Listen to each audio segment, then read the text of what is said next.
Protéines en crise, 5 alternatives à la viande qui se conservent longtemps. Écoute-moi bien, parce que ce que je vais te dire dans les prochaines minutes pourrait changer la façon dont tu fais tes courses pour longtemps. En 2025, les Français ont acheté environ 10,5% de bœuf en moins qu'en 2024, selon les données France Agrimaire et World Panel by Numerator. Pas par choix, mais parce que les prix du bœuf et du veau ont fortement augmenté autour de 10,8% sur la période. Ce n'est pas une anomalie passagère. La production bovine diminue, le nombre d'éleveurs baisse et l'âge moyen des chefs d'exploitation est élevé. Quand l'offre diminue, les prix montent. Alors la question que tout le monde devrait se poser, c'est simple. Si un steak devient plus cher et moins disponible, qu'est-ce que tu mets dans ton assiette pour tenir? Et surtout, est-ce que tu as quelque chose dans ton placard qui peut te nourrir correctement si les rayons se vident, si les prix doublent encore, ou si une crise quelconque vient perturber la chaîne d'approvisionnement? Dans cette vidéo, je te présente 5 alternatives aux protéines animales qui ont 2 caractéristiques très précises. Elles sont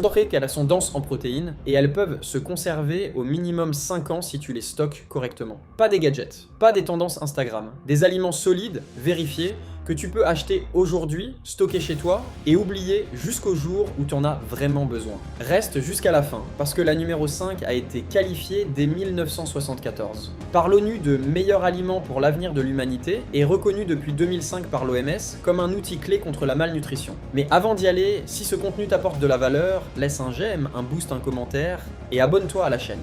On y va. Alternative numéro 1, les légumineuses sèches, lentilles, pois chiches, haricots. La première catégorie, c'est la plus connue et probablement la plus sous-estimée. Les légumineuses sèches, lentilles, pois chiches, haricots rouges, haricots blancs, pois cassés. Ces aliments, stockés dans des conditions correctes bocaux hermétiques, endroits secs et frais, à l'abri de la lumière, se conservent plusieurs années, facilement 5 à 10 ans. Dans des conditions optimales, sachets Millar avec absorbeur d'oxygène et seau hermétique, ils peuvent tenir bien plus longtemps, jusqu'à 20 à 30 ans selon les guides de conservation d'urgence, sans perte nutritive significative. Maintenant, parlons des protéines.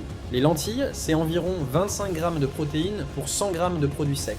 Les pois chiches, c'est autour de 19 grammes. Les haricots rouges, 22 grammes. Ce sont des chiffres comparables à la viande hachée ordinaire à une fraction du prix. Et il y a un autre point qui compte énormément en situation de crise. Les légumineuses t'apportent aussi des fibres, du fer, du magnésium, du potassium et des vitamines B.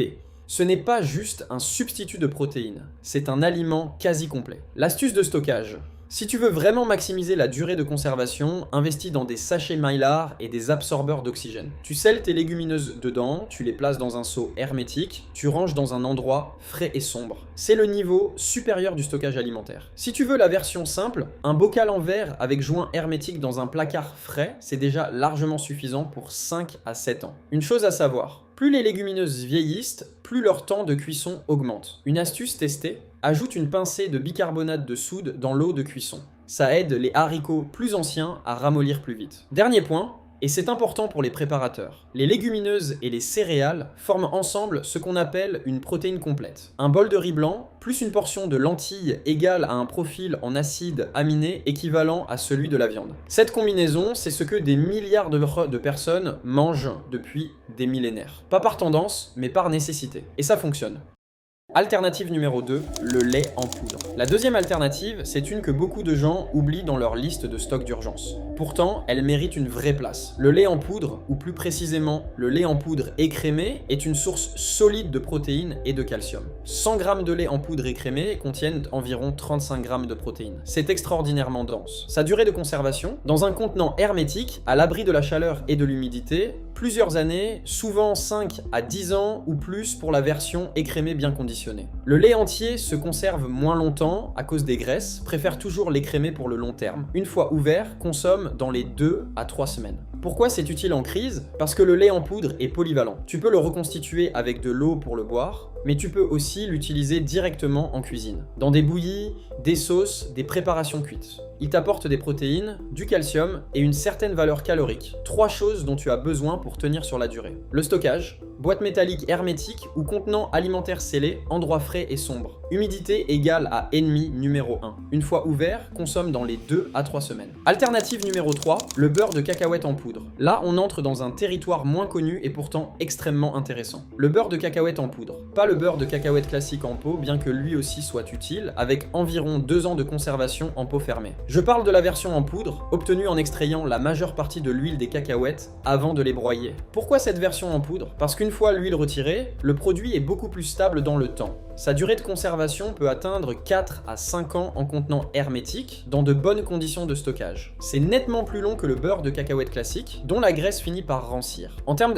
de protéines, on parle d'environ 15 à 18 grammes de protéines pour 100 grammes de poudre. Ce n'est pas le plus dense de cette liste, mais le beurre de cacahuète même en poudre apporte aussi des graisses saines, des fibres, du magnésium et du potassium.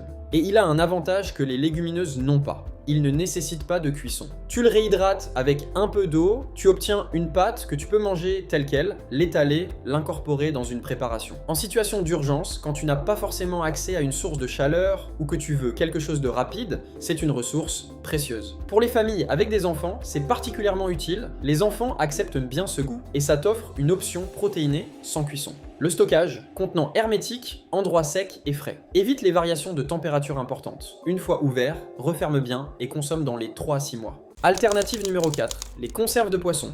Thon, sardines, maquereaux. Beaucoup de gens les utilisent déjà, mais voyons comment les intégrer vraiment dans un stock longue durée. Mettons les choses au clair. Thon, sardines, maquereaux, saumon en boîte. Durée de conservation officielle entre 3 et 5 ans. C'est la durée de durabilité minimale indiquée sur l'emballage. Dans les faits, des études et retours de terrain montrent que des conserves bien stockées restent consommables et de bonne qualité nutritive au-delà de cette date, à condition que la boîte soit intacte, sans boursouflure, sans rouille perçante, sans odeur suspecte à l'ouverture. En termes de protéines, le thon en boîte, c'est environ 25 à 30 grammes de protéines pour 100 grammes. Les sardines, autour de 20 à 24 grammes, avec en plus des oméga 3, du calcium si tu manges les arêtes ramollies, et de la vitamine D. Le maquereau, similaire aux sardines. Ce qui distingue les conserves de poisson, c'est leur profil nutritionnel complet. Ce sont des protéines animales complètes, tous les acides aminés essentiels sont présents. En situation de stress physique ou de privation, c'est exactement ce dont ton corps a besoin. La règle du stockage. Préfère les versions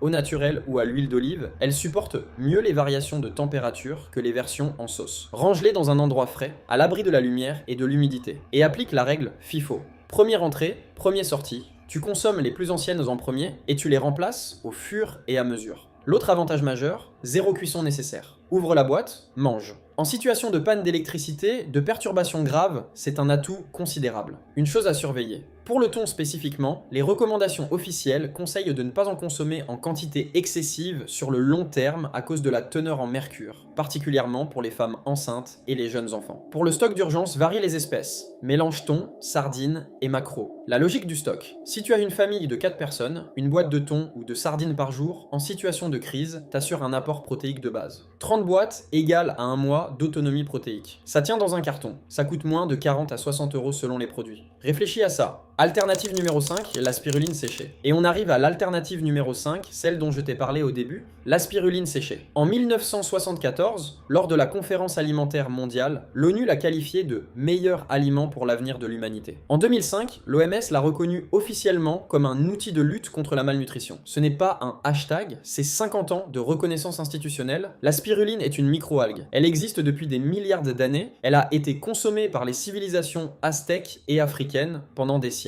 Et depuis les années 1970, elle est étudiée sérieusement par les scientifiques et même par la NASA, qui l'a explorée comme source de nourriture pour les missions spatiales longue durée. Pourquoi ? Parce que la spiruline séchée contient entre 55 et 70% de protéines en masse. C'est le taux de protéines le plus élevé de tous les aliments naturels connus. 10 grammes de spiruline séchée te donne environ 6 à 7 grammes de protéines. Je veux être clair sur quelque chose, la spiruline ne remplace pas un repas complet. On la consomme généralement en petite quantité, quelques grammes par jour seulement, en tant que complément nutritionnel. En situation de crise, elle ne remplacera pas un plat de lentilles. Mais elle complète et enrichit ce que tu manges, en ajoutant des protéines, du fer, des vitamines B12 sous une forme qu'on appelle pseudo-vitamine B12, à noter, pour ceux qui suivent ce point de près, et des antioxydants. Sa durée de conservation, c'est là que ça devient vraiment intéressant pour un stock d'urgence. La spiruline fraîche se périme en 48 à 72 heures. Mais la spiruline séchée, c'est une toute autre affaire. Des tests réalisés sur des lots de spiruline séchée de 1,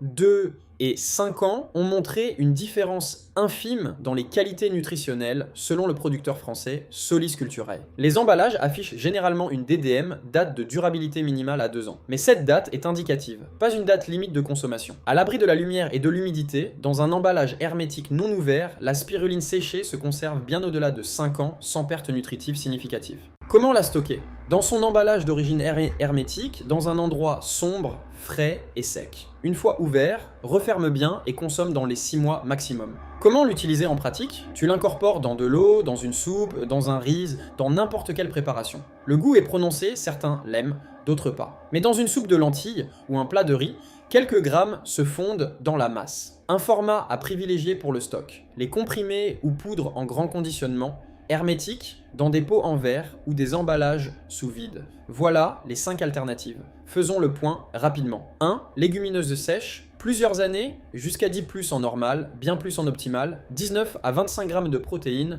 100 grammes. 2. Lait en poudre écrémé, plusieurs années en hermétique, 35 grammes protéines, 100 grammes. 3. Beurre de cacahuète en poudre, 4 à 5 ans, 15 à 18 grammes protéines. 4. Conserve de poisson, 3 à 5 ans minimum, souvent plus, 20 à 30 grammes protéines. 5. Spiruline séchée, bien au-delà de 5 ans si bien conservée, 55 à 70% protéines. Usage complément. Conclusion. La réalité, c'est que les prix de la viande ne vont probablement pas redescendre. Les éleveurs vieillissent, les troupeaux diminuent, et les crises, qu'elles soient économiques, climatiques ou logistiques, ne préviennent pas. Ce que tu viens de voir dans cette vidéo, c'est pas une liste de trucs santé ou de substituts de tendance. C'est une carte de navigation pour que tu aies des protéines disponibles quoi qu'il arrive pour toi, pour les personnes qui comptent sur toi. La bonne nouvelle, c'est que ces 5 alternatives sont accessibles aujourd'hui dans les supermarchés ou sur internet pour quelques dizaines d'euros. Tu peux commencer ce soir. Tu n'as pas besoin d'un entrepôt, tu n'as pas besoin d'être un expert, tu as juste besoin de commencer. Est-ce que tu as déjà un stock de protéines chez toi? Dis-le moi en commentaire, c'est ce genre d'échange qui m'aide à savoir ce dont vous avez besoin comme contenu et qui aide les autres à réaliser qu'ils ne sont pas seuls à y penser. Et si cette vidéo t'a appris quelque chose, partage-la avec quelqu'un qui devrait la voir. Parce que l'information, c'est déjà une forme de préparation. Si cette vidéo t'a mis en mouvement, j'ai un guide qui va encore plus loin, nourrir ta famille en 90 jours. C'est un plan complet, quoi, stocké, en quelle quantité, dans quel ordre, avec quel budget. Tout ce qu'il faut pour tenir 3 mois sans dépendre des supermarchés. Le lien est dans la description. A très vite sur Éco Décryptage.